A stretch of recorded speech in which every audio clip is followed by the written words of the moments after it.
Leandro Varela es docente de esta facultad, es el director de la maestría Paisaje, Medio Ambiente y Ciudad, que tiene ya 20 años en la facultad. Y la primera versión de la maestría, fuimos alumnos de esa maestría, Leandro, yo y varias personas más de esta facultad, en el año 1999, y se hizo en Chile. Fue una experiencia donde aprendimos mucho de la interacción entre el ambiente, la ciudad y el territorio, y el paisaje. Así que, bueno, lo invitamos para que nos aporte su conocimiento, sus ideas en esta clase que es teórica, pero también instrumental, de los temas del ambiente que aparecen en el análisis urbano, ¿no? En los problemas territoriales. Así que le agradecemos a Leandro, ya es el segundo año que logramos tenerlo con nosotros, que haya venido. Gracias, Leandro. Te dejo con los chicos y te paso las diapo. Y te doy más. Bueno, hola, buenas noches, ¿qué tal? Antes que nada agradecer la invitación. Yo soy docente de plan también, pero del turno de la tarde, y docente de arquitectura también a la tarde, así que además de la maestría, bueno, desempeño diferentes actividades docentes dentro de la facultad. Es interesante la invitación porque es importante entender algunas cuestiones vinculadas a lo que fue la conformación de la ciudad, sobre todo hacia fines del siglo XIX, que es cuando se funda la ciudad de La Plata, y cómo a partir de esa evolución y de su crecimiento van surgiendo problemáticas que tienen que ver con diferentes índoles en relación a lo urbano y lo ambiental. Es interesante ver cómo algunas cuestiones del urbanismo que se estaban dando para la época de la fundación de la ciudad se plantean acá como la ciudad ideal, y cómo a partir del crecimiento de la ciudad ideal vamos viendo que esa ciudad ideal ya no lo es tanto y en realidad empieza a ser problemática con un montón de temas, que la idea es que ustedes más o menos entiendan cuáles son los que se han ido dando, y en función de eso poder hacer una pequeña conversación respecto de lo que a ustedes les parece o lo que les parezca a los que están conectados a través del Zoom, que hoy no pudieron venir por la cuestión del paro de transporte. Es una lástima que no tengo un coso para pasar, porque, bueno, sería más ágil y sería más rápido, pero siempre me gusta empezar con esta pregunta, que yo creo que es fundamental para poder entender las relaciones que se dan entre el habitar de los seres humanos y las cuestiones urbanas, ¿no? En principio, me gustaría que alguno me dijera cuántos somos en este planeta, si tienen el número, si lo conocen. Más de 7.000 millones, sí, sí, bastante más. 7.000 millones era el número como de hace más de una década. Ahora, fíjate, poné. El año pasado hice esta misma pregunta y puse este mismo gráfico. Hay una página que se llama Worldmeter, que te va diciendo en tiempo real cómo van aumentando los números.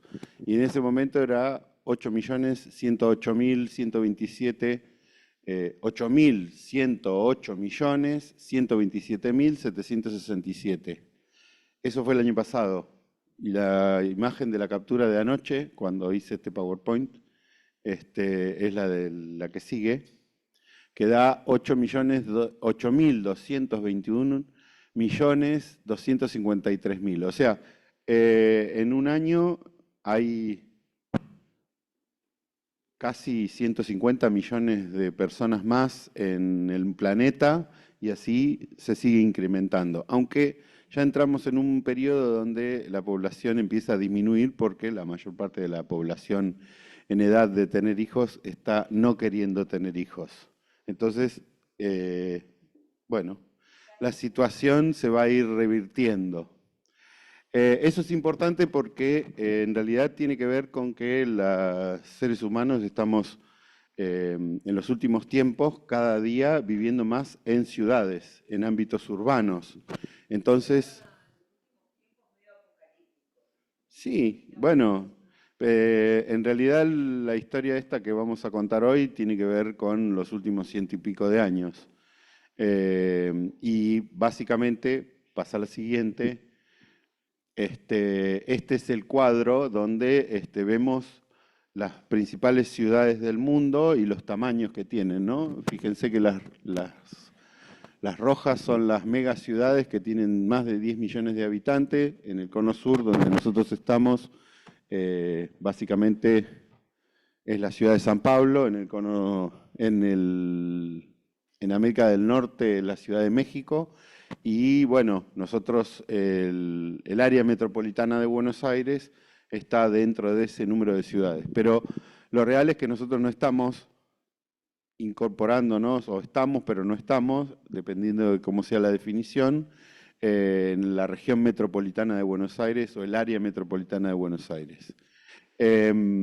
Nosotros, gracias a la existencia del Parque Pereira Iraola, que es un gran parque provincial, de alguna manera estamos separados de lo que es la gran conurbación, ¿no? Siguiente. Me gusta mostrar esto porque en realidad lo que nos cuenta un poco este libro, pero básicamente el capítulo 2 del libro de Peter Hall, Ciudades del Mañana, es un capítulo que cuenta la ciudad de la noche espantosa. Si ustedes pueden, búsquenlo, busquen el capítulo, que cuenta cuáles eran las condiciones que tenían las ciudades de la Revolución Industrial hacia fines del siglo XIX. Y a partir de eso hacemos la analogía con la ciudad de La Plata, que se funda en 1882, y justamente lo que tiene es una relación directa con los principios urbanísticos que se estaban planteando en función de estas situaciones, ¿no? Estas situaciones son las que vemos en ese momento, o sea, la revolución industrial tenía las industrias en las ciudades, la gente vivía al lado de la industria, al lado de la fábrica y trabajaba en condiciones que eran realmente infrahumanas, y a su vez no solamente la respuesta a esa necesidad de vivienda y de trabajo cerca de la producción estaba dada por este tipo de propuestas de vivienda, sino que las condiciones laborales también eran muy difíciles y muy complejas.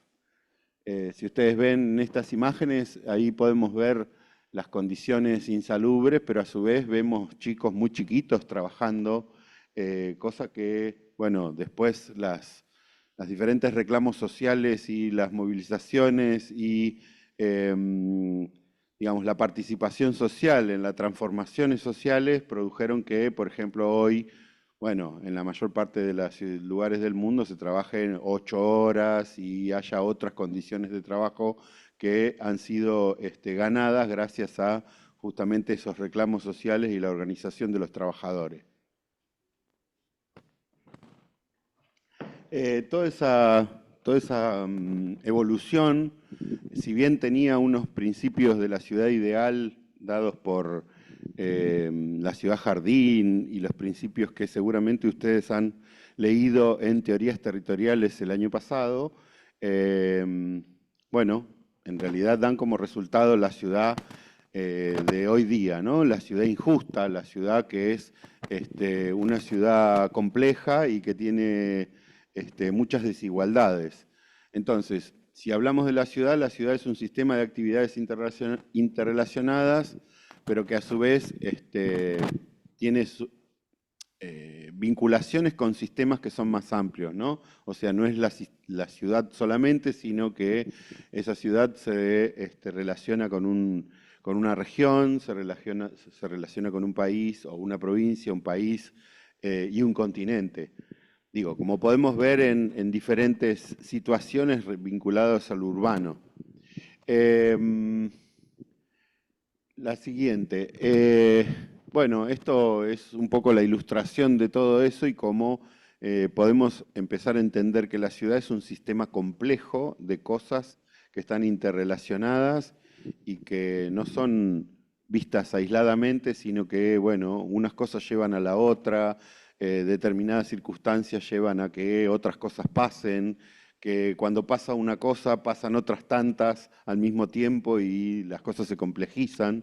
Entonces, todo lo que vamos a ver hoy en realidad tienen que ver con estos desequilibrios que se van dando en los sistemas urbanos y que de alguna manera son la complejidad que tienen las ciudades. La siguiente, bueno, esta ciudad desigual tiene algunas características que son importantes entender, como es el tema de la fragmentación física, pero no solamente la fragmentación física, sino también la fragmentación social, que está acompañada de un acceso inequitativo a los beneficios de la vida urbana, las condiciones de residencia. Digo, esta coexistencia a la cual yo me estoy mencionando no solamente se da en esta región, sino que se da en toda la región metropolitana de Buenos Aires. Digo, la coexistencia, por ejemplo, entre sectores acomodados que viven en countries con determinadas cosas y al lado asentamientos populares que no tienen ni siquiera servicios. Y quizá en algunas circunstancias ambos asentamientos informales. Ambos asentamientos informales porque no todos cumplen con las normativas, las leyes y las cuestiones mínimas para poder desarrollarse como corresponde. Ni unos ni otros.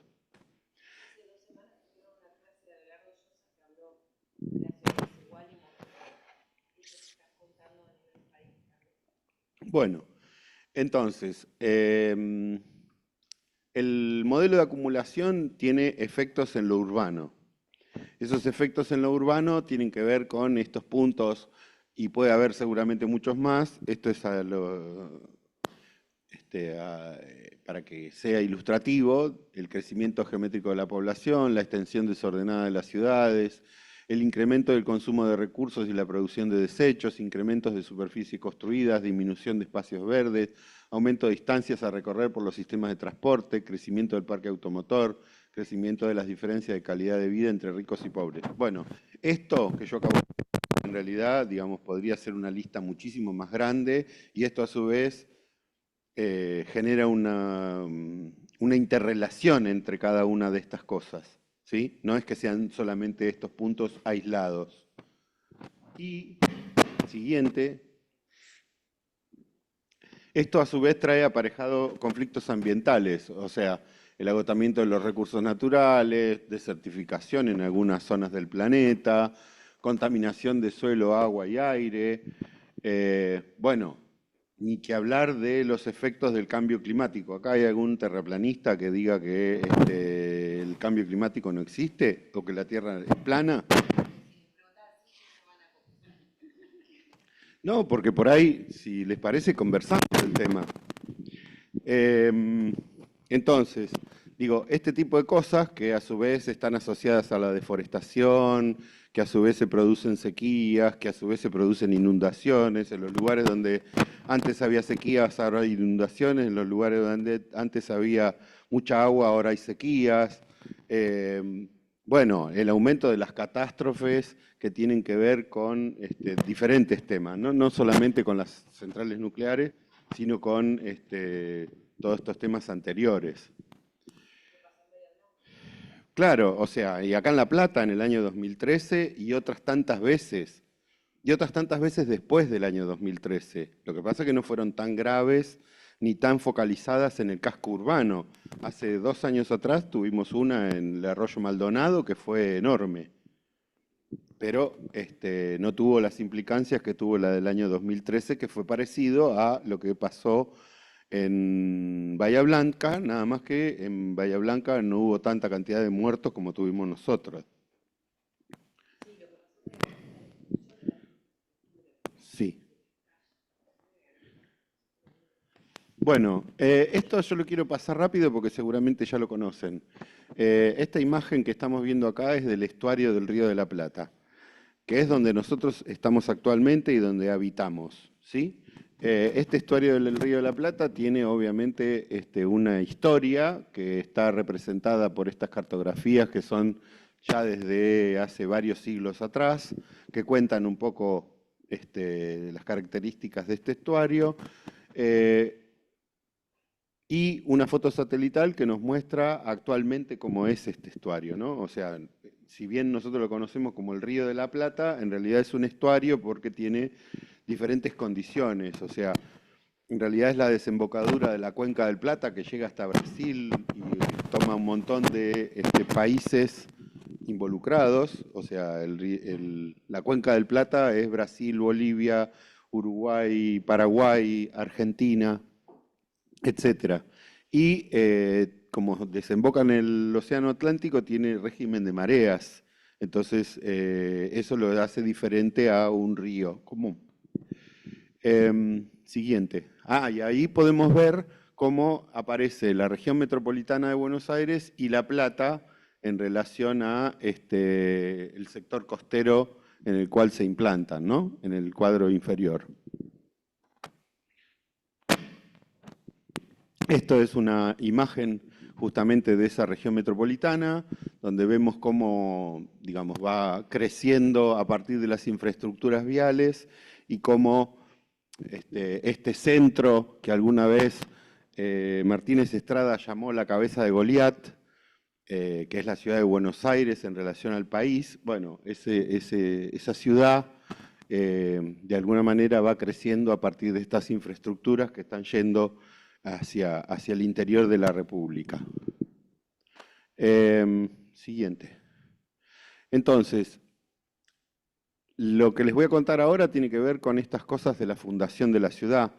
En 1882, de alguna forma, la creación de la ciudad de La Plata viene a resolver un tema político institucional que tenía la República, que era, bueno, tenía que tener una capital, y entonces la capital de la República se establece como la ciudad de Buenos Aires en el año 1880, y la provincia de Buenos Aires necesita tener una nueva capital, porque hasta ese momento la ciudad de Buenos Aires era todo, era la ciudad capital de la provincia, capital de ciudad autónoma, bueno, montones de cosas todas juntas en ese lugar.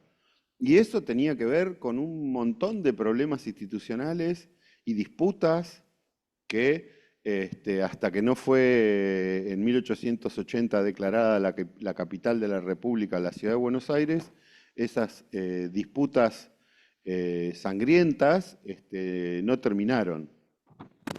De hecho, en 1882, cuando se crea la ciudad capital de la provincia de Buenos Aires, hay un montón de disputas de ese orden que terminan. Siguiente.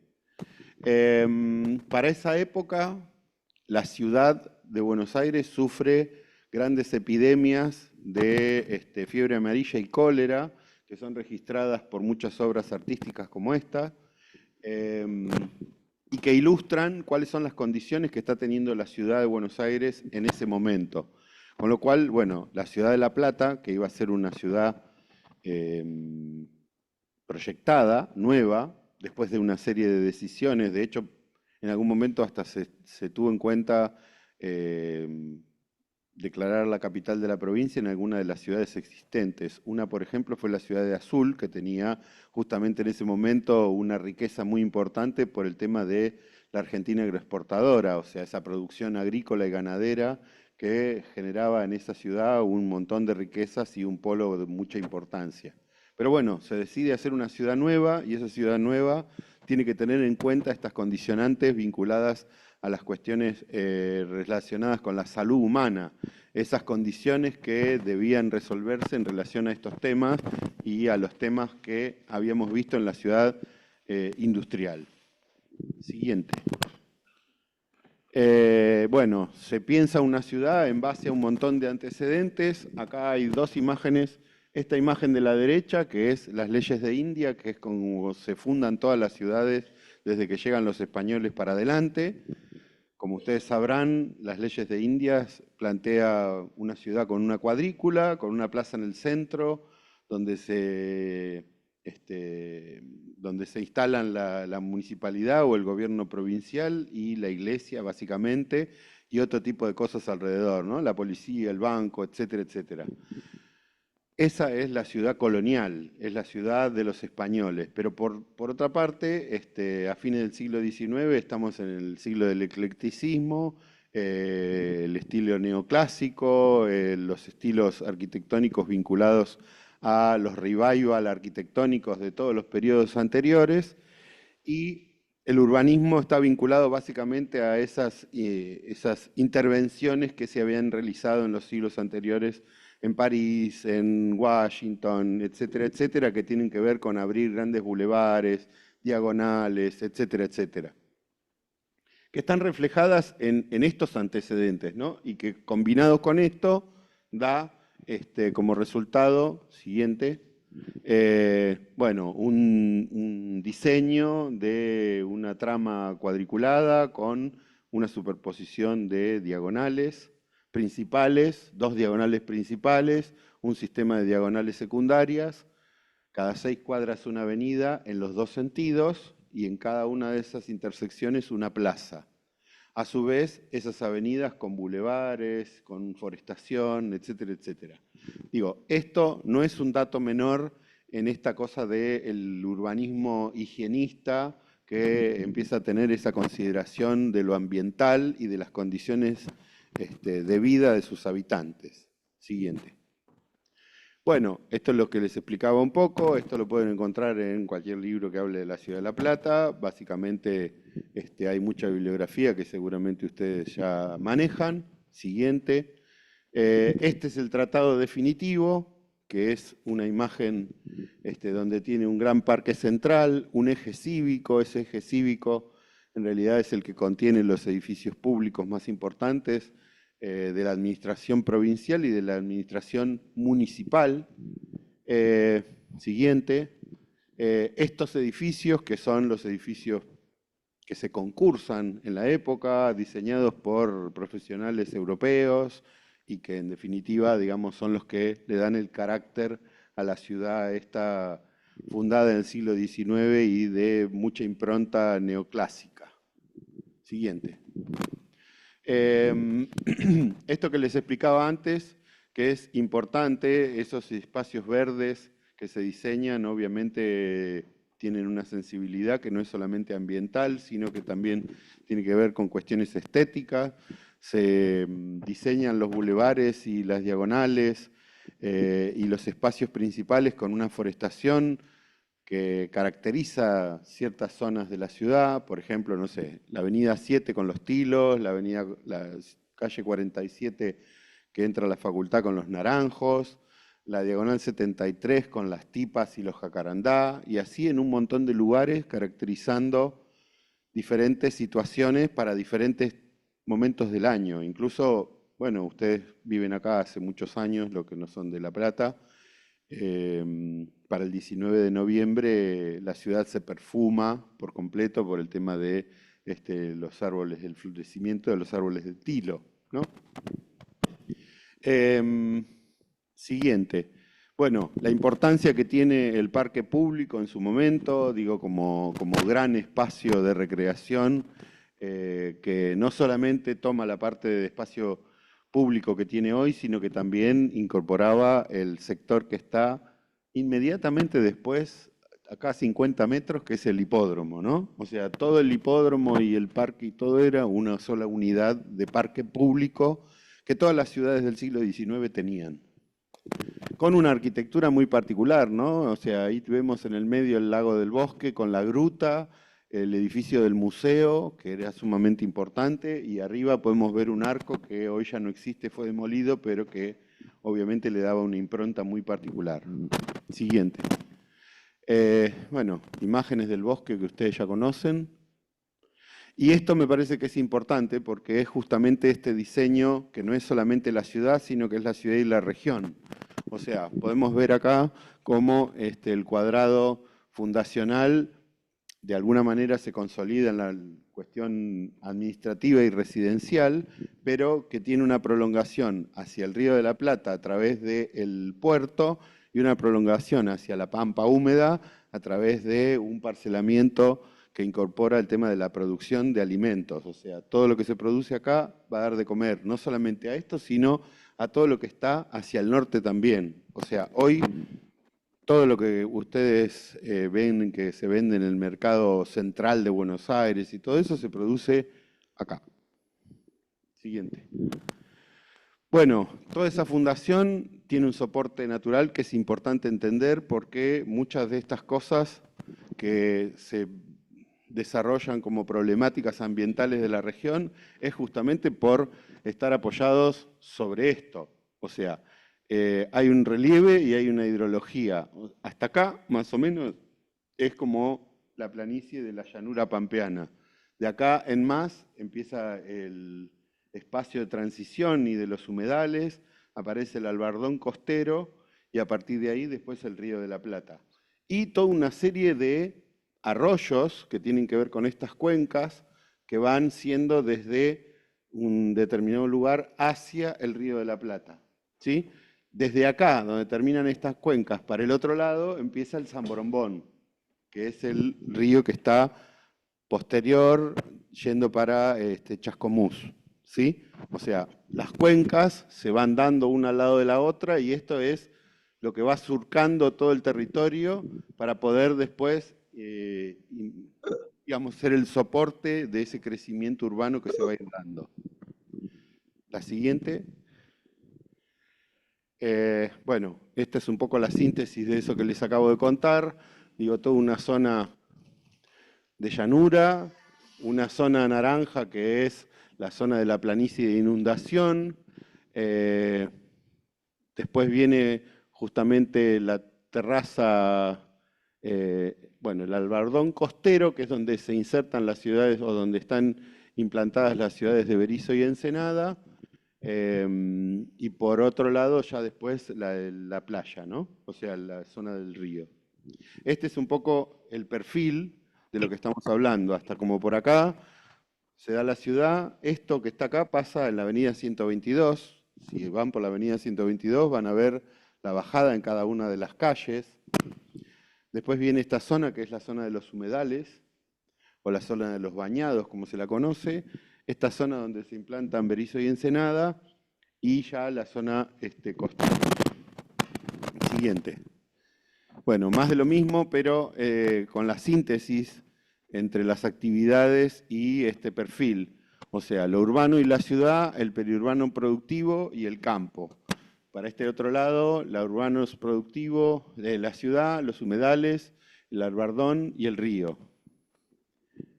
Esta es una imagen actual y de alguna manera lo que quiere es contar cómo se va dando esto en esta imagen satelital, siguiente, siguiente y siguiente. Este es el espacio urbano que tenemos, aparece el periurbano y después aparece el rururbano, ¿sí? O sea, son caracterizaciones en función de las actividades que se van dando en el territorio. Hacia aquel lado, el periurbano tiene estas características, que es cada día la impermeabilización mayor de los suelos a partir de esta forma de producción bajo estos invernáculos, que es donde se produce la mayor parte de frutas, hortalizas y flores. O sea, nosotros no solamente producimos frutas y verduras, sino que también somos el mayor productor de flores del país. O sea, si bien la capital es Escobar de la flor, nosotros producimos más en nuestro periurbano gracias a las colonias de portugueses y de japoneses que existen en toda esta zona. Siguiente.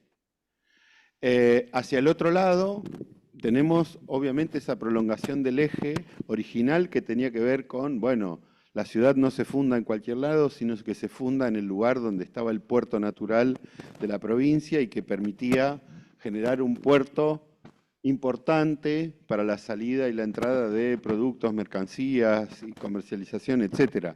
De hecho, es el primer puerto desde el Océano Atlántico que se reconoce en la Argentina entrando hacia el río Paraná, ¿no? O sea, es el primer puerto del estuario del Río de la Plata. Después sigue Buenos Aires, Zárate, Campana, Rosario y así hacia arriba. Los que están para abajo en la provincia de Buenos Aires ya son puertos de carácter marítimo, o sea, tenemos Mar del Plata, Quequén, Bahía Blanca. Y esta construcción del puerto, que se realiza a pico y pala, rápidamente se ve ocupada por los frigoríficos Swift y Armour, que son los que le dieron la mayor vida a las ciudades de Berisso y Ensenada. O sea que fueron desarrollando toda esta zona. Siguiente. Esta es la vista actual, la cabecera del puerto actualmente, las zonas que están ubicadas para la provisión de combustibles, Copetro, las nuevas grúas que tienen que ver con Tecplata, que es la empresa que se instaló en el año 2014. Y bueno, esta que es la calle que vincula Berisso y Ensenada de manera directa. Ubican acá hasta la usina hidráulica. Siguiente. Justamente ahí lo que podemos es encontrar la ciudad de Ensenada, que tiene sus características propias, la llegada del ferrocarril, todo el tema de los canales, la playa de Punta Lara, estos canales navegables que se diseñaron conjuntamente con el puerto y que tuvieron, por ejemplo, este puente holandés que después desapareció y que ahora volvió a aparecer. La siguiente. Y la ciudad de Berisso, que también tiene sus características, ¿no? O sea, la impronta del puerto, el frigorífico, la calle Nueva York, las actividades, la isla Paulino, la avenida Montevideo, las actividades culturales vinculadas a todas las colectividades que vinieron a vivir a principios de siglo y que fueron generando esto que es la capital provincial del inmigrante. Siguiente. Bueno, y hasta llegar hasta el río, ¿no? Que es este estuario del cual les hablaba. Estos son los barcos esperando entrar al Río de la Plata, la mayoría barcos que tienen que ver con la entrada y la salida de combustibles.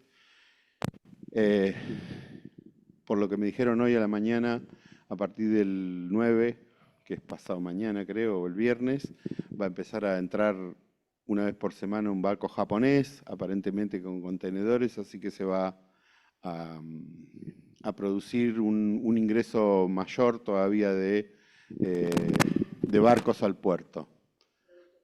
Sí, seguramente. Siguiente. Bueno, y estas cosas que tienen que ver con las características del paisaje ribereño, ¿no? La isla Paulino, la isla Santiago, la arquitectura propia, el tema de la producción de también el vino de la costa, ciertos frutales, ciertos productos regionales, artesanales, las fiestas identitarias, bueno, todo esto que hace a la caracterización de aquella zona de la región. Siguiente. Que a su vez tiene todas estas infraestructuras, ¿no? O sea, registros de patrimonio industrial, registros de épocas, una usina eléctrica, una usina hidráulica, las viviendas vinculadas al tema de las chapas y todo lo que venía como lastre en los barcos a la búsqueda de la carne en los frigoríficos, el barrio Campamento, el puente ferroviario, estas instalaciones de vinculación entre el puerto y la destilería de YPF, el Fuerte Barragán, el Palacio Piria, etc. Digo, todo esto es como que conforma toda esa zona costera de Berisso y Ensenada. Bueno, la cosa se complica cuando pasa esto, que es un hecho importante para la región, pero que trae aparejados también ciertos inconvenientes desde el punto de vista ambiental, ¿no? O sea, la instalación de la petroquímica General Mosconi acá en el corazón de la región, lo que hizo es que el puerto de La Plata pasara a ser un puerto inflamable y que tiene bastante reducido el ingreso de todo tipo de materias, ¿no? Entonces, Digo, todo esto que está acá es la petroquímica más importante de la Argentina, pero limitó bastante el uso del puerto para la región. Bueno, hacia la década del 50, a los 50 años más o menos, el casco fundacional de la ciudad se empieza a consolidar, empieza ya a quedar bien claro el trazado, aparecen todos los edificios públicos casi terminados, y se va dando, bueno, esta ciudad que hasta este momento todavía mantenía un perfil bajito, ¿no? De un nivel, a lo sumo, algunas casas de alto, pero no demasiado. Y fíjense cómo empieza a aparecer también el tema de la forestación y todo esto que implica una ciudad nueva a 50 años de fundación. Lamentablemente en el año 57, por cuestiones políticas que todavía no sabemos muy bien, se termina dividiendo esto en 3 municipios: La Plata, Ensenada y Berisso, lo que lo que dificulta la gestión de todo esto, ¿no? O sea, cuando esto era un solo municipio, bueno, probablemente iba a ser más difícil, pero estabas bajo la órbita de un solo gobierno municipal. Hoy tenés 3 gobiernos municipales que pueden tener el mismo signo o diferente signo político, pero que cuesta mucho ponerse de acuerdo, e incluso con un Puerto de la Plata que tiene un consorcio que participan otros intereses también y con quienes también hay que interactuar. Entonces,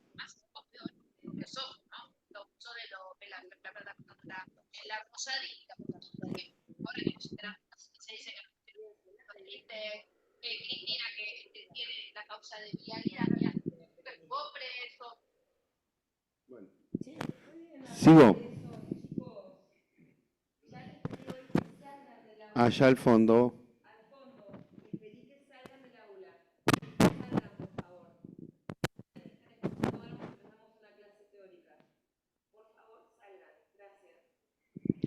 Bueno, siguiente. Para esa época ya la ciudad tenía consolidado su sistema de transporte, seguramente ya Laura les ha contado muchas de estas cosas, pero durante un montón de años las ciudades tuvieron este sistema de tranvías y trolebuses, bueno, incorporado el tema de los carros, carruajes y todas esas cosas que después dieron paso al automóvil. Ahora, hacia la década del 60 cambia esa matriz de transporte y pasamos a depender de los combustibles fósiles y ahí ya se empiezan a generar otro tipo de conflictos ambientales, porque hasta el momento todo esto era eléctrico y no andaba tirando humo como esto. Siguiente. Exacto. Bueno, cuando llegamos hacia fin del siglo XX, la ciudad ya se consolidó. En la década de los 90 se consolida el casco fundacional, se consolida todo el sistema de espacios verdes públicos, se incorpora a esos espacios verdes públicos la Plaza Malvinas, por ejemplo, que era la sede de un cuartel y que se recupera para la ciudad. Y de alguna manera la sucesión de diferentes códigos urbanísticos va dando esta ciudad que conserva el trazado original, pero que va proliferando con edificios de diferentes alturas, diferente morfología, diferentes retiros. Un día retiro, otro día no retiro. Un día 7 pisos, otro día 10, otro día 14. Bueno, y va dando esta ciudad que de la avenida 13 para acá, y en este rectángulo concentra la mayor cantidad de densidad, y de acá para acá con muchísimo menos densidad, más parecida a esa ciudad fundacional, ¿no? Bueno, estas son algunas de las imágenes de esto que les estoy mencionando. Si bien se mantiene el trazado, se mantienen los ejes de la ciudad fundacional, estas características de la forestación y, digamos, una ciudad muy arbolada, lo cual es una virtud, bueno, pero en ese contexto, ¿no? Bueno, y este crecimiento que se va dando de superficie y que van pudiendo ver entre el 90, el 2000, el 2010, y cómo la mancha urbana hoy ya ocupa un área muy grande y que incorpora a su vez el área impermeabilizada de los invernaderos del área productiva.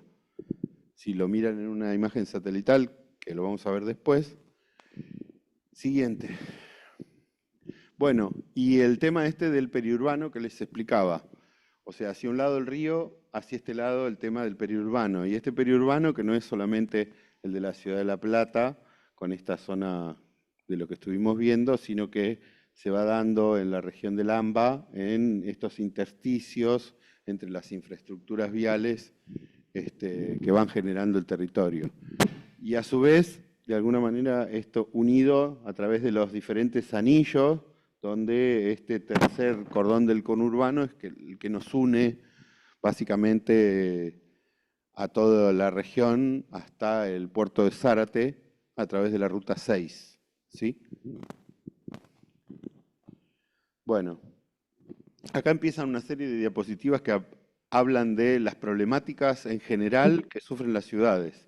Si empezamos a pasar, digamos, en principio esto habla del ecosistema urbano, o sea, de todas las relaciones que se van dando en este sistema que tienen que ver con esto que les hablaba al principio, ¿no? Las problemáticas vinculadas a el input y el output, o sea, el sistema al cual le entran un montón de cosas que necesita para poder funcionar, y por otro lado, las cosas que externaliza.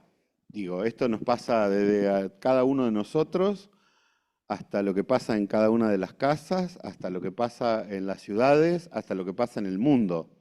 O sea, entran un montón de cosas que terminan teniendo que ver con los recursos que uno necesita y después de un procesamiento terminamos de alguna forma externalizando ciertas cosas que no son las que necesitamos. Entonces, hay energía que entra y energía que sale de otras maneras. Esto se da, bueno, en todas estas cosas que están mencionadas y que no me voy a poner a profundizar porque lo que quiero es que las pasemos rápidamente. Bueno, grandes cuestiones que tienen que ver con la problemática urbana es la contaminación.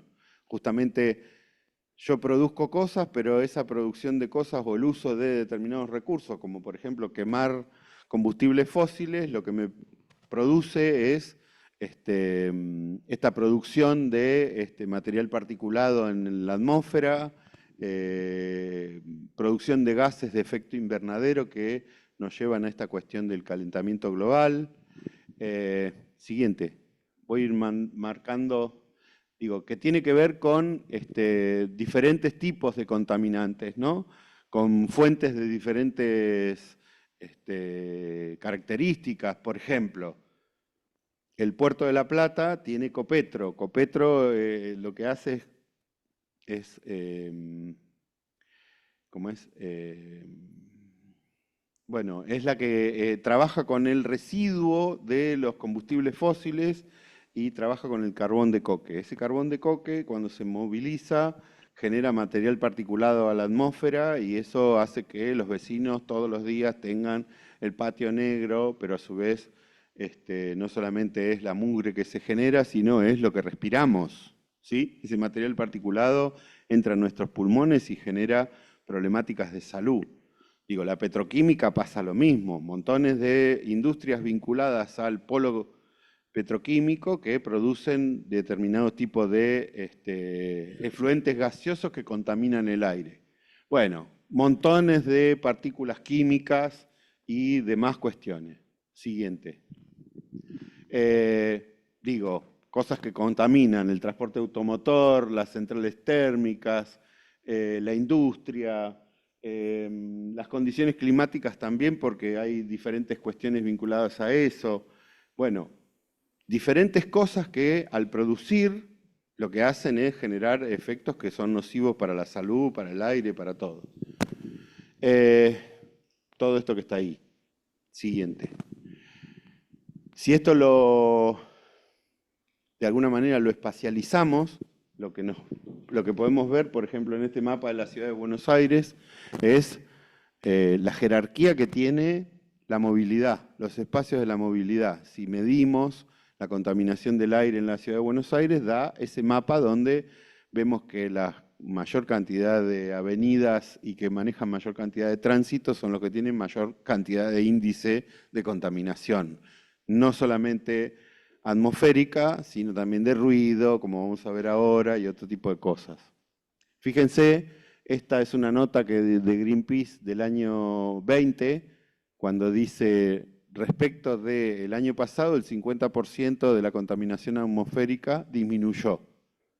Mayo del 2020, plena pandemia, todo el mundo adentro, había disminuido el 50% de la contaminación.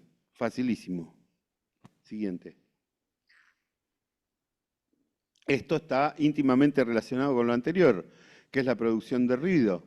O sea, si uno está tranquilo y en estas condiciones, está bien. Si empieza a incrementarse la cuestión del ruido, no solamente nos afecta a nosotros, sino que afecta a otros seres vivos, afecta a la vida cotidiana, afecta de diferentes maneras, genera muchísimas cuestiones vinculadas a la salud, la producción de ruido. Siguiente.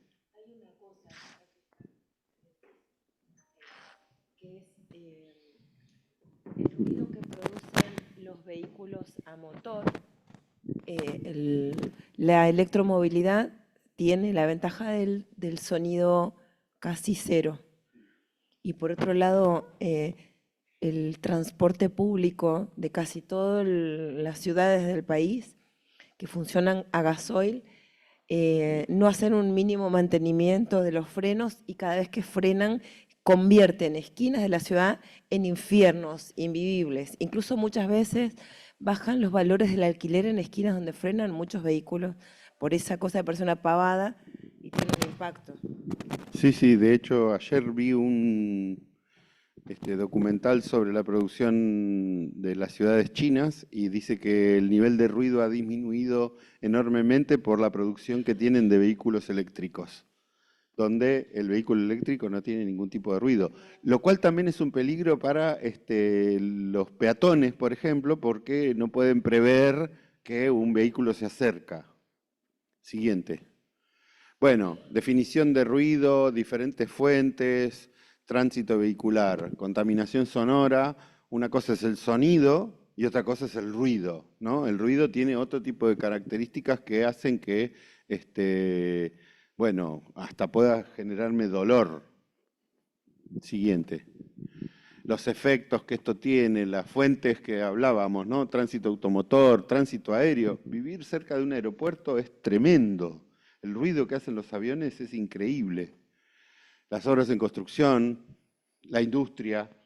Digo, vivir acá en La Plata, por ejemplo, y tener el catalítico de la petroquímica funcionando, a veces se escucha noches de verano, por ejemplo, ventanas abiertas porque hace calor, y el ruido del catalítico se te mete adentro de la habitación y estás toda la noche con el ruido en la cabeza. Un ruido constante. Bueno, todas estas cosas, los impactos que tienen la salud, etcétera. Siguiente. Esto se puede mapear. De hecho, se mapea y, por ejemplo, en la ciudad de Buenos Aires tienen un mapeo hecho, se ponen sensores en diferentes partes de la ciudad y esos sensores van registrando el sonido en diferentes horas, en diferentes días, y eso te da un mapa de ruido que obviamente se puede consultar. De hecho, el mapa de ruido de la ciudad de Buenos Aires se puede ver online. O sea, ponen mapa de ruido y tienen... Siguiente. Este es el mapa o el mapa estratégico de ruido, como se denomina. Bueno, que tiene muchos datos, ¿no? No solamente el dato cuantitativo de lo que se mide, sino también datos subjetivos que están vinculados a la forma de adquirir ciertos datos y demás. Y que van generando este tipo de cartografías. Siguiente. Y este es el que ustedes pueden ver. En realidad aparece el mapa de toda la ciudad. Yo hice un zoom sobre esto para que ustedes puedan ver el grado de decibeles que tiene, ¿no? Fíjense que mayoritariamente este es el centro de la ciudad. Esta es la avenida 9 de Julio. ¿Lo ven? Acá está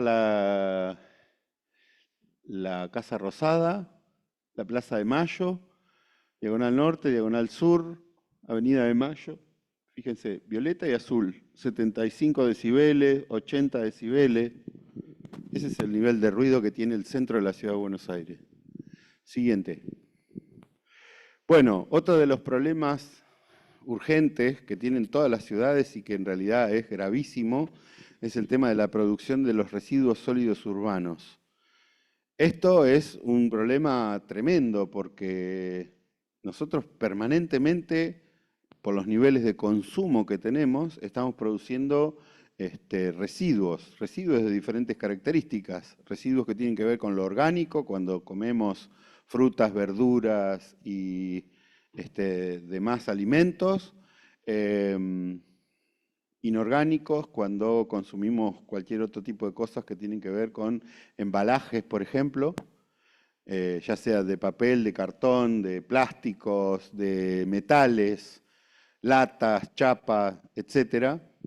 Y eso, residuos sólidos urbanos, es una definición que en realidad engloba todo lo que se produce dentro de la ciudad. No estamos hablando de los residuos que, por ejemplo, pueden producir la industria o que pueden producir los centros de salud, que son residuos patogénicos, o los residuos radioactivos que generan centrales atómicas, por ejemplo. Bueno, siguiente. Esto, por supuesto, que tiene marcos jurídicos normativos para poder ser tratados y para poder ser gestionados en todas las ciudades del país. O sea, hay una ley nacional dentro de las leyes de presupuestos mínimos, que es esta que le estoy mencionando acá, que habla acerca de que la obligación de gestionar los residuos sólidos urbanos. Pero a su vez, no solo la República tiene esta ley de presupuestos mínimos que es indicativa para todos los ámbitos del país, sino que en la provincia de Buenos Aires tenemos la que sigue, que es la Ley Integral del Ambiente, donde bueno, hay definiciones de cuáles son los residuos, cómo son los residuos, de qué tipos de residuos hablamos, etcétera. Y entonces, bueno, digo, todo esto implica que haya una gestión que no siempre es responsable, que no siempre es la que corresponde, que no siempre es en profundidad. De hecho, hay como 200 municipios de la provincia, no, 200, hay como 200 basurales a cielo abierto en la provincia de Buenos Aires que todavía no han sido resueltos, siendo que los municipios tienen la obligación de gestionar esos residuos de manera sostenible, sustentable, etcétera. Siguiente. Bueno, el tema de la caracterización de los residuos ha ido evolucionando. Tenemos todo tipo de residuos y en algunos casos tenemos producción de reciclaje de esos residuos que es en algunos casos importante, en otros desestimado. Esta imagen que vemos acá tiene que ver con justamente los recicladores urbanos, que no son gente que cirujas, como se decía antes. Digo, son agentes importantísimos para el reciclado de un montón de materias primas que se pueden transformar los residuos en otro tipo de cosas. Siguiente, acá tenemos como la clasificación en general. Fíjense que este es el porcentaje mayor de los residuos orgánicos. Si yo le pregunto a cada uno de ustedes qué hacen con las cáscaras de mandarina, qué hacen con las cáscaras de papa, qué hacen con las cáscaras de banana, qué hacen con la yerba habitual de todos los días, cuando hacen sopa, qué hacen con la cáscara del zapallo, etcétera, etcétera, la mayoría me van a decir que lo tiran a la basura. ¿O alguno de ustedes hace compostaje? Todo esto que está acá puede volver a la tierra. Lo único que hay que hacer es juntarlo, no tenerlo demasiado en la cocina porque se te hacen mosquitas, llevarlo y enterrarlo en el fondo. Como mínimo, hay otros procedimientos como para... Digo, y esto disminuiría un montón la cantidad de toneladas que se llevan al SEAMSE y que todos pagamos con nuestros impuestos y que es el mayor gasto que tiene hoy, por ejemplo, el municipio de La Plata y que seguramente es el de la mayoría de los municipios, que es pagarle al SEAMSE para que te reciba la basura, cuando en realidad mucho de lo que estás tirando podría ser producido de otra manera, podría haber gestionado de otra manera, etcétera, etcétera. Todo esto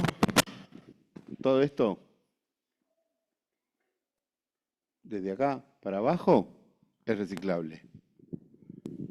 Vamos. Bueno, y esto es los diferentes paradigmas de cómo ha ido evolucionando esta cuestión. Esto que les decía, hay todavía 200 que van y tiran en el medio del campo, es esto, están en el siglo XIX todavía. Quema, todavía esto se produjo hasta la década del 70. Incineración, los edificios tenían incineradores antes. Los primeros edificios en altura tenían un conducto donde se tiraba y abajo había un incinerador que lo que hacía era por una chimenea tirar el humo al aire. ¿Sí? Recién en la década del 70 empiezan con la tecnología del relleno sanitario, que es como si fuese una especie de enterramiento de los residuos de manera controlada. Se crea, bueno, durante el gobierno militar se crea el Cinturón Verde de la Ciudad de Buenos Aires, se crea el SEAMSE y a partir de eso se empiezan a generar rellenos sanitarios, que es la tecnología de hacer un pozo, pero ese pozo no es un pozo solamente, es un pozo que tiene impermeabilización, se tratan los líquidos lixiviados, se va enterrando por capas. De hecho hay, por ejemplo, yendo para Buenos Aires, bueno, acá lo tenemos en la Diagonal 74, pero yendo para Buenos Aires, en Avellaneda, de la mano derecha, donde está la estación de servicio YPF, atrás hay un relleno sanitario que ya se cerró y hay que esperar unos 10, 15 años más para poder ser utilizado eso como un gran parque público. ¿Sí? Gestión integrada de los residuos sólidos urbanos. Esto es como el paradigma de vamos a hacer las cosas bien, pero siempre terminan en un relleno sanitario. Y este es el paradigma actual a lo que deberíamos tender, que es la producción que contempla la disposición final del residuo que va a generar. O sea, implica que vamos a producir cosas que tengan conciencia de que eso tiene que volver a ser circular. ¿Sí? Entonces, como paradigma es sumamente importante. Siguiente, porque me faltan un montón de diapositivas. Bueno, esto es la gestión anterior, que es lineal, o sea, sin reciclado, o sea, hay como una producción que es lineal y que termina en la disposición final del basural. La gestión integral de los residuos sólidos empieza a plantear esta cosa de los reciclables, pero que sigue teniendo de igual manera residuos que se descartan, y lo que está ahora es el paradigma de la economía circular, se llama. Bueno, este es otro tema que es fundamental para las ciudades, el espacio verde público. Lo vimos con la pandemia, la necesidad de tener espacios donde recrearnos, pero a su vez esto tiene unas implicancias muy importantes para el ambiente porque es el que tiene la forestación urbana, es el que limpia el oxígeno, todos esos contaminantes de los que hablábamos, tanto de ruido como de contaminación atmosférica, en muchos casos son absorbidos por estos espacios. Entonces, el desarrollo de estos espacios en las ciudades, cuanto más cantidad y porcentaje haya, es mejor para la ciudad. Digo, esto implica todo este tipo de cosas, ¿no? La regulación hídrica, son zonas de absorción de las aguas, obviamente que permiten que las aguas sean absorbidas por el suelo y no circulen por las calles y produzcan las inundaciones. Bueno, todo este tipo de cosas que les decía, ¿no? La reducción de la contaminación sonora, a su vez generan el tema de la biodiversidad y dan soporte a la aparición de especies de todo tipo. Bueno, el tema de la disminución del ruido, todas las cosas que están estudiadas que se supone que a la salud le hacen bien en los espacios verdes públicos. Siguiente. Bueno, obviamente que las ciudades tienen todo esto y cuantificado. Entonces, la ciudad de Buenos Aires es una de las peores ciudades ranqueadas, pero en América Latina, por ejemplo, la ciudad de Curitiba, que ha sido una de las paradigmas del planeamiento y de la planificación urbano-territorial, en los últimos 60 años ha producido un montón de parques verdes públicos que la ponen entre las mejores ciudades ranqueadas respecto de los espacios verdes públicos. Bueno, ¿cómo? Bueno, La Plata, sí, pero La Plata tiene una trampa. La Plata, en el casco fundacional y desde el inicio de la fundación de la ciudad, tenía un porcentaje perfecto porque era la ciudad ideal. La expansión de la ciudad hace que por fuera de la avenida Circunvalación no existan espacios verdes públicos de calidad. Entonces, no tiene que ver con, bueno, hay un montón de verde y entonces eso, al contrario, la impermeabilización de la que hablábamos anteriormente, la proliferación de invernaderos y un montón de cosas más, hacen que La Plata tenga un número en relación a esa fundación original del cuadrado perfecto. Otra cosa es la no aparición de espacios verdes públicos por fuera de ese casco fundacional. Siguiente. Bueno, dependiendo de los barrios podemos hacer relevamientos de todo tipo. Hay barrios que tienen mayor cantidad de espacios verdes públicos, bueno, etcétera, etcétera, metros cuadrados, etcétera, etcétera. Siguiente. Esos espacios verdes públicos a veces lo que hacen es justamente atender este tema, que es que a partir de las infraestructuras viales, los gases de efecto invernadero, la acumulación de actividades vinculadas a la producción, el calor que producen los vehículos, etcétera, etcétera. Las ciudades tienen, por supuesto, que una temperatura muchísimo mayor de lo que pasa fuera de las ciudades. Esa isla de calor, obviamente hay ciudades que la tienen más regulado, otros menos, y las que tienen menos cantidad de espacios verdes públicos son las que más sufren este tipo de cosas. ¿Sí? Entonces, el tema de la isla de calor es un tema fundamental dentro de las problemáticas urbanas actuales. Siguiente.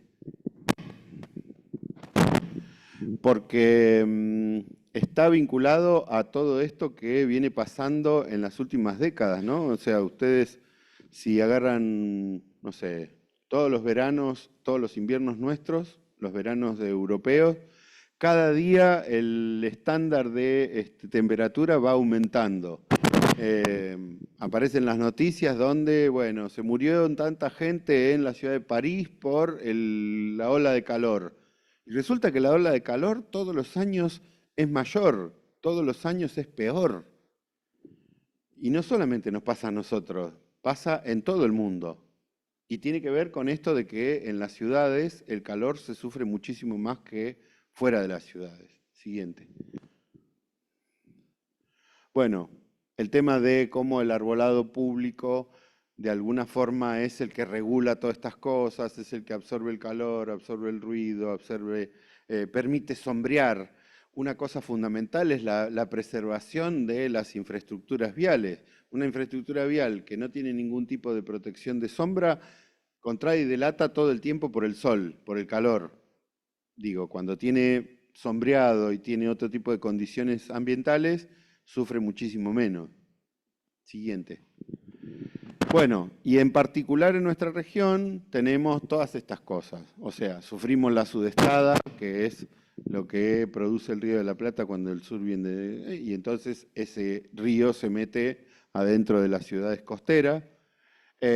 Bueno, las tierras vacantes que con la expansión urbana y las migraciones económicas van dando asentamientos de diferente orden y de diferente índole, las actividades extractivas que van generando pasivos ambientales en el territorio. Esos pasivos ambientales obviamente tienen que ser atendidos y tienen que ser reparados, tienen que ser remediados. ¿Sí? Estas son cavas, todas de la región, nuestras. La contaminación de los arroyos, ahora viene. Todo esto es general. Asentamientos informales, inundaciones, ocupación en las márgenes, o sea, toda esta gente cuando se inunda son los primeros en inundarse hasta acá arriba, ¿sí? De hecho, la mayor parte de los muertos de la inundación del 2013 fueron en el Arroyo del Gato y también en el Arroyo Maldonado. Industrias, contaminación atmosférica, ruido, bueno, todo esto tenemos. Siguiente.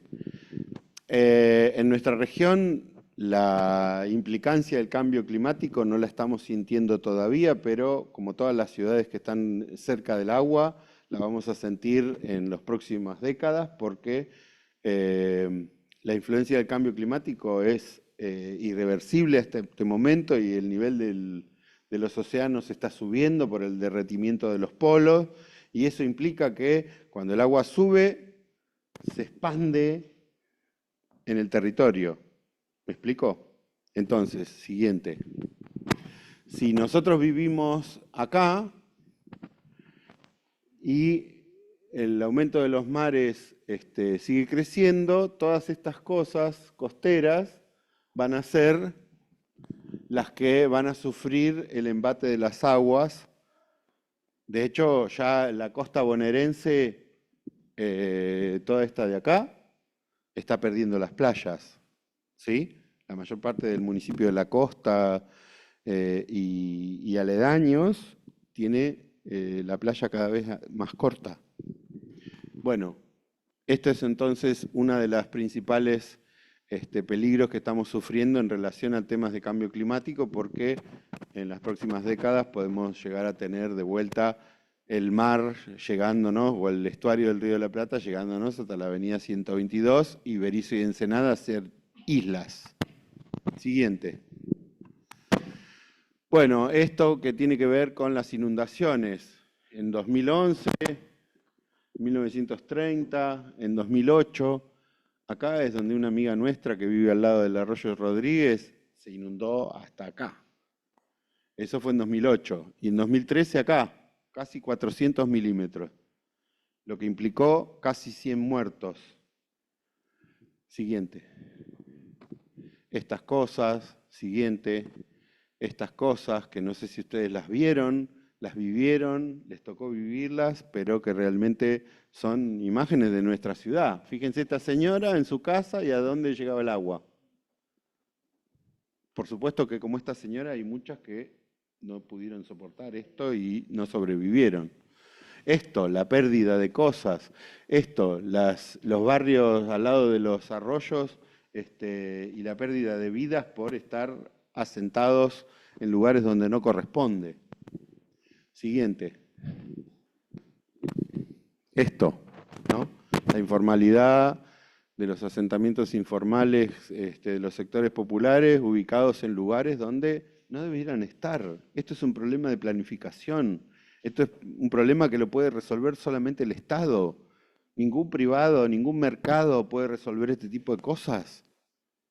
Esto requiere de una política de vivienda, requiere de una política de suelo, requiere de una política que transforme estos arroyos urbanos en lugares que no son habitables, que pueden llegar a ser espacios verdes públicos, que pueden ser parques lineales, etcétera, pero esto no lo puede hacer más nadie que el Estado. Siguiente. Bueno, cartografías, noticias, todo lo que hemos visto. De hecho, estos son los arroyos y acá tenemos el cuadrado fundacional. Obviamente, de Diagonal 74 para acá se inundó todo, porque los arroyos salieron por fuera de la urbanización, por fuera de esos cauces que estaban entubados. Siguiente.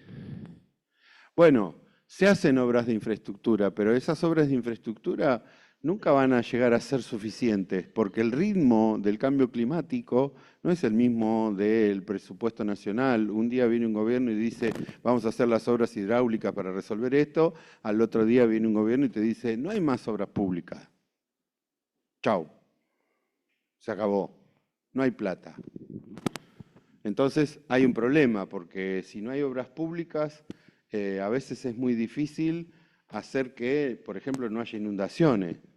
O cómo haces para reparar toda la infraestructura que se rompió y se deterioró y se perdió en la inundación de Bahía Blanca. Si no interviene el Estado volviendo a rehacer esas obras públicas. Vamos a esperar que hay un filántropo venga y diga, yo voy a arreglar las rutas de mi bolsillo. ¿Con qué ganancia? Elon Musk vendrá. Bueno, obras que tienen respuestas y resoluciones ingenieriles. A ver, ¿no tenemos nada para decir los arquitectos respecto de esto? ¿No intervenimos en estas cosas?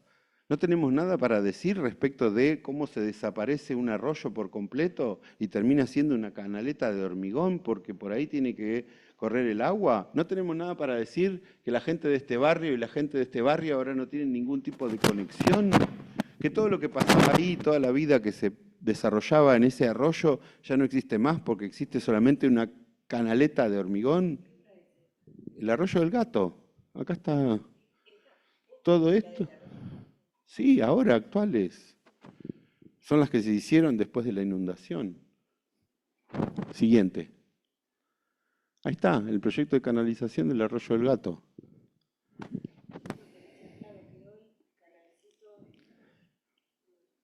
Bueno, y después el plan de contingencia que nunca apareció, que no sabemos que está.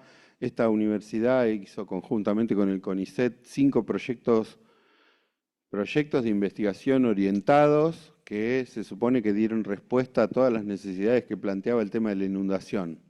Ahí están en un cajón. Y esto, que se supone que es la síntesis que debía aplicarse, seguramente ninguno de ustedes lo conoce. Siguiente, así como rápido para ver lo que están diciendo en el municipio o decían en el municipio sobre el tema de la generación de cartografías, el tema de las diferentes informaciones que debíamos tener para poder tener un plan de reducción del riesgo de las inundaciones, etcétera, etcétera. Siguiente. Las zonificaciones, las cuencas, y obviamente cómo afecta acá. Las inmobiliarias de todo esto no quieren que se sepa nada. ¿Por qué? Porque si yo tengo un terreno que es inundable, ¿quién me lo va a querer comprar? ¿Está bien? Sí, o hacemos una casa palafítica, planta libre y listo. Ahora, todo este tipo de cosas hace que la planificación nunca sea integral. O sea, hay montones de datos, hay montones de cuestiones que se saben, pero esto, digamos, los diferentes compartimentos que tienen las diferentes instancias, más en esta ciudad que hay cosas provinciales, cosas municipales, diferentes áreas dentro de la gestión municipal, que hace que haya 25 personas que se tienen que sentar a trabajar y a planificar todo esto juntos, que nunca se juntan. ¿O no? Siguiente. Bueno, siguiente. Esto ya está listo. Ahí están los barrios, está la ocupación arriba de los arroyos. Pero a su vez, después de todo eso, todo el mundo decía, bueno, hay que hacer que la ciudad y las calles sean menos impermeables. Y resulta que las diferentes gestiones, Bruera, Garro y ahora LAC, van a seguir impermeabilizando y asfaltando. Hoy la justicia falló a favor del municipio y dice que se pueden sacar los adoquines históricos de la Plaza Rocha y de la Plaza Italia. Imagínense que en París o en Londres las calles adoquinadas las van a tocar porque a alguien se le ocurre que el taxi se le afloja.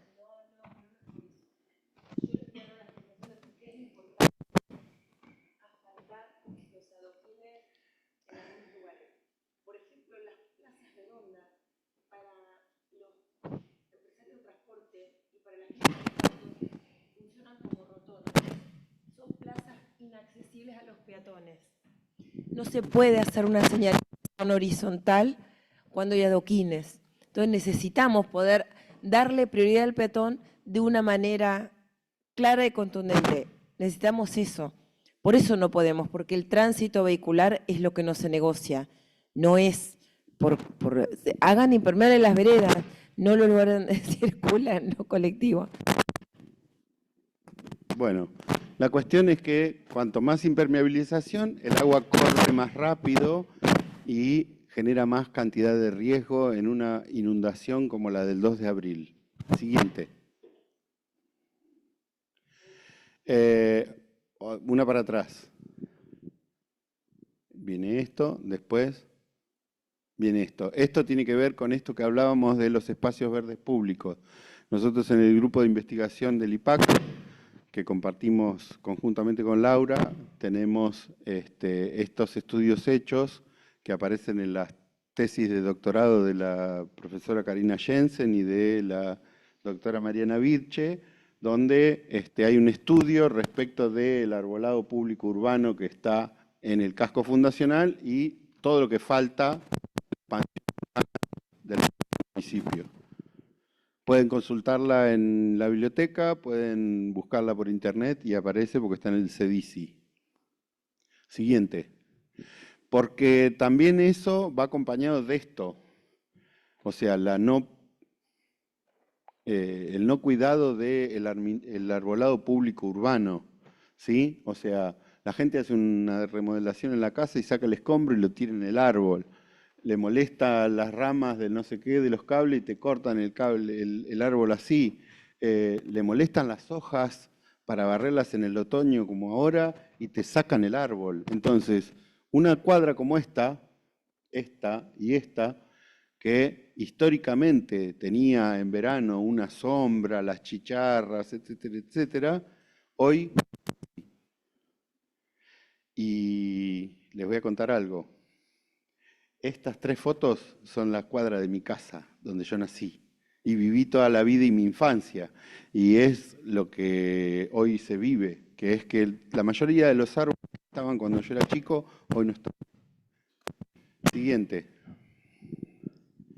Y eso implica que haya este tipo de cuestiones que tienen que ver con la isla de calor, de la que hablábamos, la absorción de contaminantes, la disminución del ruido, el tema del calor que hace, la protección de las infraestructuras viales en esta cosa de la dilatación.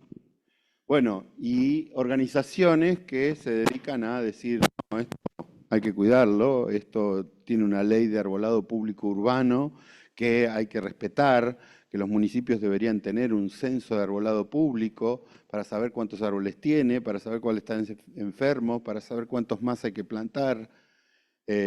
Y esta es una ciudad que nació con el arbolado público planificado y como en otras cosas va para atrás, porque gestión a gestión cada vez se descuida más y cada vez más se prioriza, bueno, vamos a cortarle la copa a este árbol porque pasan los cables de cada vez más empresas de cables o de internet que en vez de hacer obras subterráneas porque son más costosas, cable, cable, cable, cable, cable.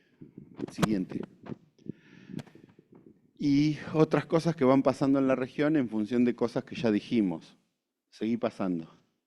El tema de Copetro, con la contaminación del agua, fíjense, esto es lo que juntan los vecinos, esto es lo que aparece en los patios, esta es la movilización de todos los vecinos para que, digamos, una empresa haga las cosas que tiene que hacer para que deje de contaminar atmosféricamente, para que deje de ensuciar, etcétera, etcétera. Siguiente.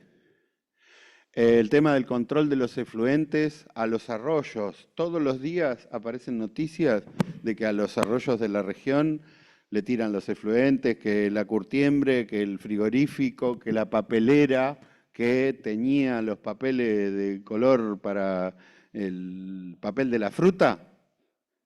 Y un día agarró y tiró el agua, tiró al arroyo del Gato. Esta es la papelera que está frente a Carrefour. Entonces, este tema de la contaminación de los arroyos también es una cuestión de cuidado, es una cuestión de responsabilidad del municipio por un lado, de la provincia por otro. Y a su vez, como estos arroyos van al Río de la Plata, hay lugares como el río Santiago que se ven de esta manera, porque justamente todo lo que tiran aguas arriba va va yendo y termina allá en el río Santiago, y el río Santiago aparentemente tiene todo el lecho cubierto de bolsas de plástico en el fondo. Eso dicho por la gente del Club Regatas, que están todo el día en el agua esa. Bueno, organizaciones que de alguna manera denuncian todo esto, salen en los medios de comunicación, salen en diferentes lugares, pero difícilmente sean temas que tienen una resolución inmediata.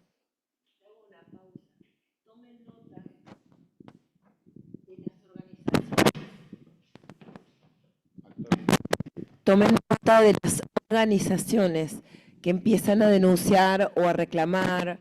Pueden ser organizaciones no gubernamentales, puede ser un medio de comunicación, puede ser el bloque opositor al gobierno de turno, pueden ser distintos tipos de grupos que hacen, que expresan su bienestar o malestar en relación a lo que pasa en el territorio, particularmente en el lugar donde estamos trabajando.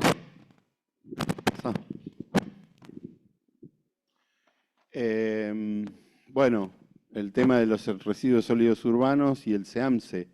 Esto es acá en La Plata, esta es la diagonal 74, este es el arroyo del Gato, el que termina en el río Santiago, ese que vimos anteriormente. Por acá van todas esas bolsitas de plástico y terminan todas en el río Santiago. Mientras tanto acá estamos enterrando montones de toneladas de residuos que no tratamos. De hecho, en los últimos tiempos se suponía que esto, el relleno sanitario, tenía que cerrarse porque se creó una planta de tratamiento mecánico biológica. ¿Qué significa eso? Que es una planta que entierra más prolijo. O sea, llegan los camiones, bajan, hay unas máquinas que procesan, termina viendo como un barro que termina siendo como un residuo orgánico, termina otro que es embalado y empaquetado. Pasa a la siguiente. Esto es lo que llega, estas son las máquinas y estos son los fardos que arman ahora de lo que salió de acá. Esto es lo que se metió adentro para poder enterrar de una manera más prolija y con más plástico, porque están envolviendo con esto un montón de residuos para enterrar más prolijamente. Y la siguiente, que es respecto del sistema de la recolección diferenciada que se hacía en la ciudad, un sistema que empezó durante el gobierno del intendente Bruera y que realmente fue muy interesante porque lo que hizo fue implementar un sistema de recolección en donde a la mañana pasaba el camión de la bolsa verde y a la noche pasaba el camión de la bolsa negra.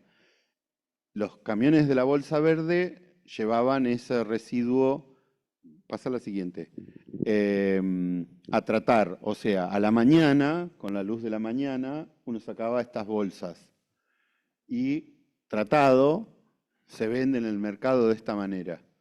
El problema que estamos teniendo en este momento es que el gobierno de Garro mantuvo el sistema de la bolsa verde y este gobierno actual no está controlando ni está obligando a la empresa a que pase y de alguna forma respete el convenio que tenía, que es que tiene que pasar por determinadas zonas, de determinados días, de determinados horarios, y hoy por hoy la gente está perdiendo el hábito de separar, porque dice, total, yo la pongo en la puerta, me está pasando a mí. Llamo al 147 y le digo, señores, no me está pasando el camión de la bolsa verde, porque yo hago esto. ¿Sí? Una vez por semana saco una de estas bolsas, o dos de estas bolsas, dependiendo. Y sin embargo, hoy por hoy los camiones no están pasando. Eso significa que eso queda hasta la noche, al de la noche lleva al SEAMSE y entierra todo lo que alguien estuvo separando, limpiando, etcétera, etcétera. Lo cual es un problema porque los hábitos de separar se van perdiendo. Siguiente. porque está esta cuestión, ¿no? O sea, antes era esto, después empezamos con esta historia y ahora esto es lo que debería pasar, ¿sí? O sea, esto no debería existir. A ver, esto es como muy utópico, ¿no? Muy utópico porque la economía circular de acá hasta que se implemente como corresponde, realmente puede llegar a pasar un montón de tiempo. Pero el problema es que todo el tiempo estamos acá, todo el tiempo estamos enterrando plata. Se entiende que el presupuesto de la plata, si uno lo agarra, el primer ítem en el que se gasta es pagarle al SEAMSE para que entierre nuestros residuos. Siguiente. Bueno, el tema de los humedales, ese es otro tema que también es importante. Se suponía que iba a haber una ley de humedales. Después de la pandemia aparecieron un montón de proyectos, llegó a haber 20 y pico de proyectos en el Congreso de la Nación, hoy no hay nada. Este es el humedal del Bañado Maldonado, el 2 de abril del 2013. Imagínense semejante esponja, lo que absorbió, y a pesar de esto hubo 100 muertos. Bueno, se supone que en la región tenemos un montón de humedales que deberían ser protegidos. De hecho, hay algunos que sí lo son, por ejemplo, en la cuenca del Arroyo del Pescado, que ahora lo vamos a ver, siguiente, que realmente tienen cierto grado de protección, pero es porque todavía no ha habido negocios inmobiliarios que están invadiendo eso. Bueno, de hecho sí los hubo, pero hubo organizaciones que se movilizaron y que paralizaron, y a partir de ahora de la nueva ordenanza, aparentemente eso estaría controlado. Por supuesto que los humedales están amenazados porque Berisso y Ensenada no tienen dónde crecer, o crecen hacia el lado de las islas, Santiago y Paulino, o crecen hacia el humedal, o crecen hacia el bañado, con lo cual es un problema. Entonces tenemos la expansión urbana, por un lado, de los municipios de Berisso y Ensenada, y por otro lado el tema de la construcción de infraestructuras. Esta es la ampliación es el proyecto de la ampliación de la autopista Buenos Aires-La Plata, que tiene que ir a encontrar la entrada al puerto por la avenida 90. Bueno, esta es la autopista actual, diagonal 74, así es como sería el tramo 1, el tramo 2 que pasa por el Parque Martín Rodríguez, esta es la zona del dique, y después de la zona del dique y la avenida 66, pasa en terraplén por el medio del bañado. Pero ¿cómo pasa? Así pasa. ¿Esto qué significa? Que esto es un terraplén, como el terraplén costero que está en Berisso, y donde toda la inundación que haga así, esa que vimos anteriormente en el Bañado Abandonado, se va a chocar con esto, que es como un dique de contención. ¿Sí? O sea, esto de pasar por ahí tendría que pasar en patitas, porque se supone que eso es agua que está saliendo del suelo. Toda esta obra va a generar un dique de contención del agua que tiene que correr de acá para allá. Siguiente. Ahí. Imagínense la inundación de esto. Un día de lluvia como el del 2 de abril del 2013. Sí, tenés que poner un montón de tubos. Tendrían que ser pilotes, como si fuese como pasa por la puerta del Hospital Naval. En el Hospital Naval pasa con pilote por arriba del canal y a una altura de 2 niveles, lo cual es un disparate total también. Sí. Siguiente. Bueno, esa es la obra vial, el perfil que plantean los ingenieros y lo que finalmente quedaría metido ahí adentro del bañado. Siguiente. Bueno, lo que les decía del Arroyo del Pescado y el área inundable que se genera en la planicie de inundación propia del arroyo y algunos proyectos que intentaron ir apareciendo en esa zona, que es el último arroyo antes de pasar al partido de Magdalena. Después, algunos lugares que, bueno, los vecinos se apropian, los vecinos de alguna manera se hacen cargo de hacer algo que por ahí no le correspondería, pero este humedal urbano, que en realidad es un humedal artificial porque es uno de los canales del puerto que fueron construidos en la época de la fundación, pero que los vecinos se han apropiado por falta de espacios verdes públicos. Entonces, de alguna manera, los cuidan, los intervienen y participan en que sea en la limpieza de ciertos lugares. Siguiente. ¿Por qué? Porque, digo, está todo esto y si alguien no pone una máquina como esta, esto es así. Siguiente.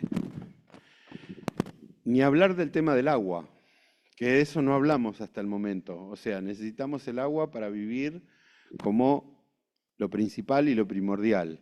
Tenemos una toma de agua que está en un lugar donde ya debiera reformularse esa toma de agua.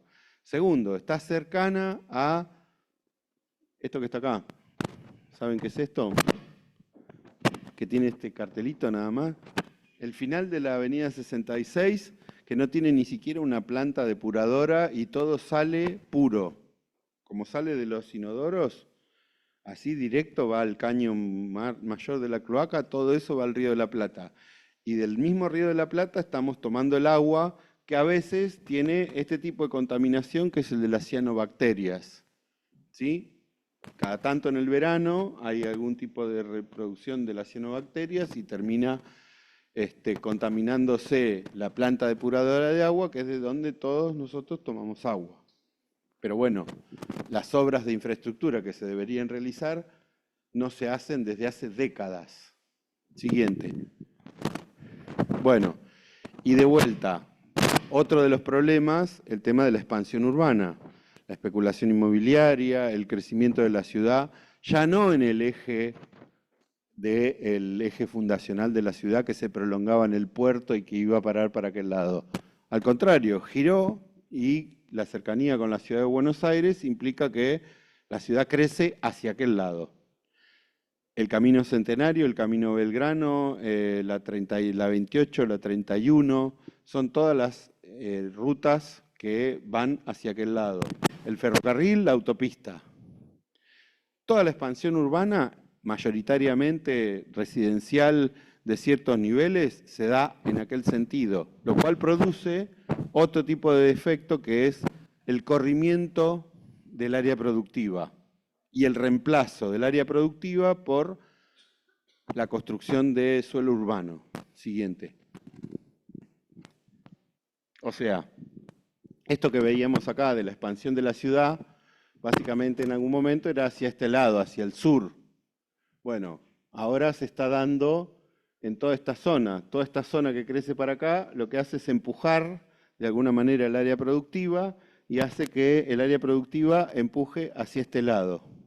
Lo que se está perdiendo es suelo productivo, porque donde yo reemplazo una plantación de lechuga por casas, lo que estoy es perdiendo el suelo que tiene propiedades muy ricas, de los mejores suelos del mundo, por suelo urbanizable, donde en realidad yo lo que tendría que tener es políticas de urbanización que traten de no ir a ocupar ese tipo de zonas.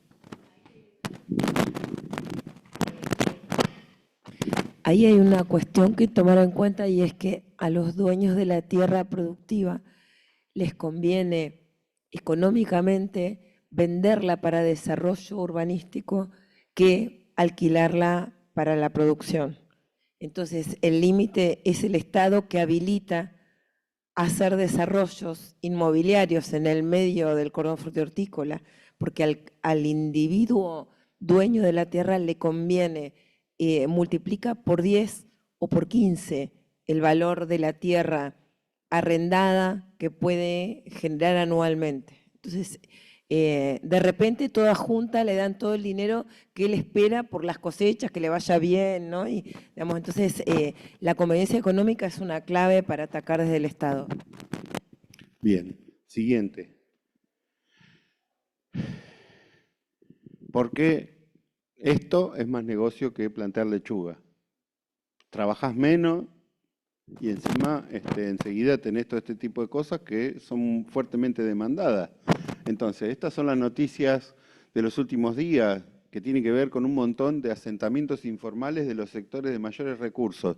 ¿Por qué digo asentamientos informales? Porque no cumplen con un montón de cuestiones, porque fueron aprobados en realidad por decreto y en función de intereses que tienen que ver con determinados personajes o intereses inmobiliarios o connivencias entre el Estado municipal y determinados sectores inmobiliarios que produjo que haya un montón de barrios que se empezaron a construir sin los permisos que correspondían, en áreas donde no correspondía, en planicies de inundación de arroyos, en áreas de riesgo, y todo eso obviamente genera un contrapunto de intereses que termina en la justicia o termina en determinadas cuestiones como esta, donde, bueno, hay montones de barrios paralizados, un montón de gente que puso plata en un montón de emprendimientos que en realidad no tienen aprobación y en algunos casos quizá ni la vayan a tener. Entonces, esto es como un mapa síntesis, ¿no?, de esa cuestión donde la periferia se ve como asediada por todo este tipo de cosas, ¿no? La proliferación de ciertas industrias, la impermeabilización por la parte productiva, la contaminación por ciertos productos que se utilizan en la producción hortícola. Siguiente. Digamos, este panorama que vemos en la expansión inmobiliaria, por un lado va corriendo toda esta producción que a su vez se va generando de esta manera y que va haciendo todo este tipo de cosas, ¿no? Los cambios de uso de suelo, la transformación de la agricultura muchísimo más intensiva que reemplaza la producción familiar por otro tipo de forma de producción, ¿no? Bueno, y a su vez acompañado por situaciones sociales que son espantosas. Siguiente. O sea, en los mismos lugares donde se guardan los productos estos, es donde vive la gente que después cultiva los productos que tiene que sacar de la tierra. Lamentablemente, bueno, por eso, pero digo, hay como alguien que tiene que controlar y no hay control. Entonces, en esos lugares se producen todas estas cosas. Mercado, invernaderos, productos, feria, verdulería en la esquina de nuestra casa. Todo esto sale a partir de estas cosas en esos lugares. Siguiente. Toda esta infraestructura que necesitó la ciudad para crecer para acá y para poder construir la ciudad requirió de materiales que tienen que ver con los materiales que comúnmente se llaman áridos. La construcción, todo esto que hacemos nosotros en la Facultad de Arquitectura y la Facultad de Ingeniería, maneja todo el tiempo producción de áridos. O sea, hacer hormigón armado implica ciertos productos que son áridos, que se extraen en la minería, en determinados lugares, y que producen el cemento, la cal, etcétera, etcétera. La piedra, el hierro, por otro lado. Bueno, digo, para generar todas estas infraestructuras viales, por ejemplo, que conectan a la ciudad con el territorio, implica, como vieron en ese perfil que yo les mostré de la obra de ampliación de la autopista, implica rellenar. Y el rellenar implica sacar tierra de un lugar para ponerla en otra, ¿sí? De hecho, como ustedes sabrán, hay barrios de la ciudad que se llaman, por ejemplo, Los Hornos. Digo, Los Hornos eran los barrios donde estaban las fábricas de ladrillo que construyeron la ciudad. Entonces, Los Hornos, que es esta zona como de por acá,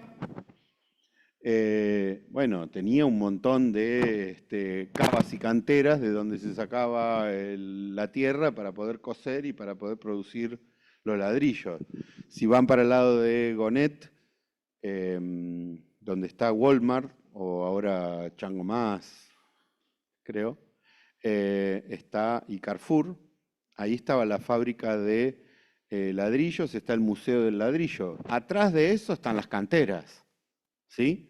Y la pregunta de Laura que me hacía respecto de qué opino yo de que las canteras se urbanicen. Yo creo que el pozo ya está hecho.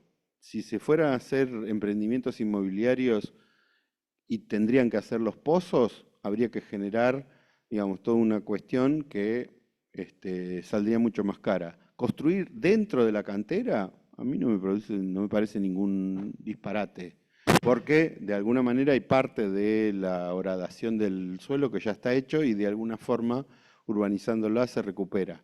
Pero esa no es la única forma. Se puede recuperar haciendo un parque inundable que permita no sé, absorber los excedentes de lluvia.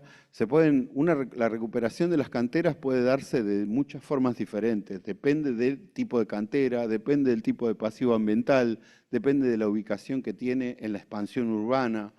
Bueno, son muchas cosas. Yo creo que cada cantera tiene su situación particular que podría ser atendida de diferentes formas. Siguiente.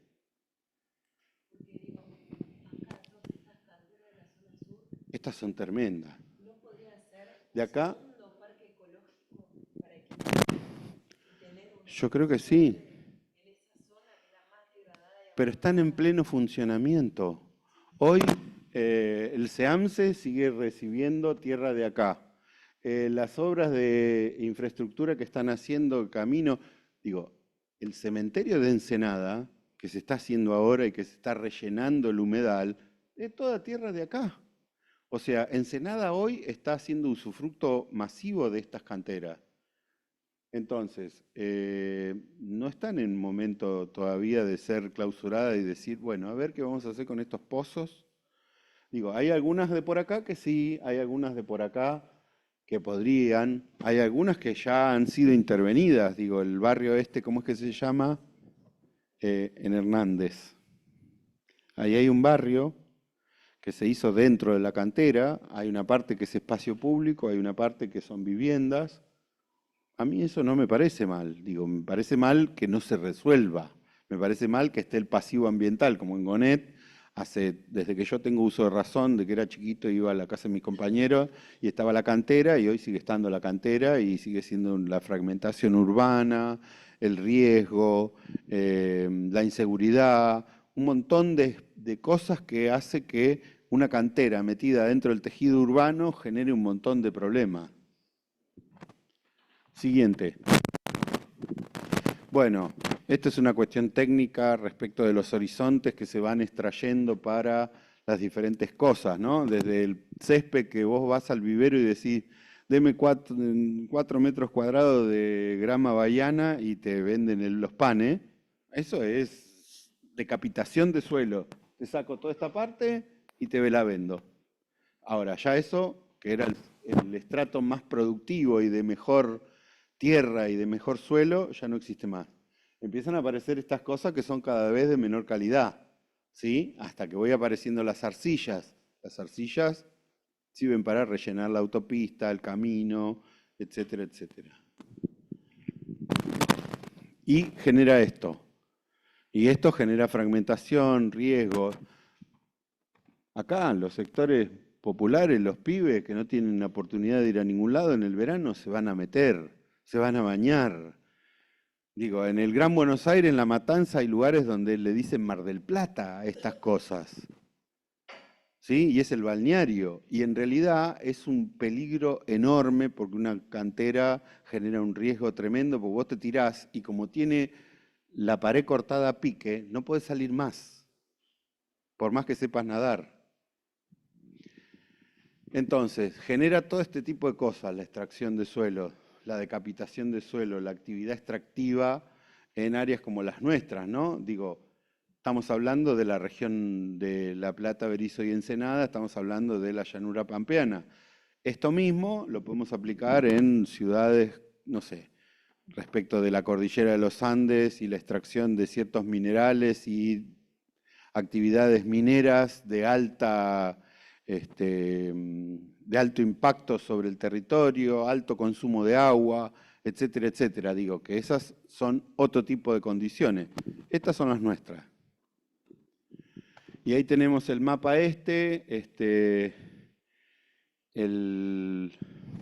uno de los proyectos PIO organizó esta cartografía.